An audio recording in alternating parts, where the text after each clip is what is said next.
The food supply chain is breaking. That's the warning in a full-page ad from Tyson Foods, released in the New York Times on Sunday. It comes after one of the country's largest meat processors closed a massive pork processing plant in Iowa because of a coronavirus outbreak.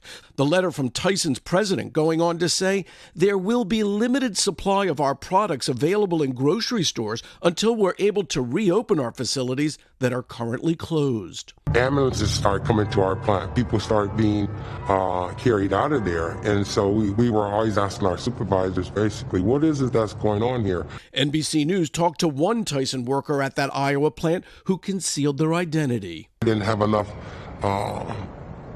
material or masks and things like that to provide to us. So they would start giving us different types of rags and stuff that they had washed and cleaned. Tyson responding, telling NBC News, we've been working diligently to protect our team members. Early on, we allowed workers to bring their own masks, and we even supplied some until we could secure surgical-style coverings, which we now require all team members to wear. Adding, we aren't aware of any ambulance visits to the plant for COVID-19 related reasons. NBC News has not been able to independently confirm ambulances at the Tyson plant. Tyson's Waterloo plant, one of several closed across the country, shut down by beef, pork, and poultry companies trying to contain virus outbreaks. The CEO of the National Cattlemen's Beef Association says he fears things are only going to get worse.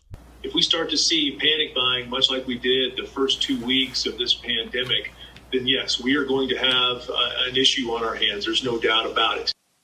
Meat suppliers, the processors, say in their freezers they do have a supply of beef, pork, and chicken, but the longer that the processing plants are closed, the faster the nation's meat supply will dwindle.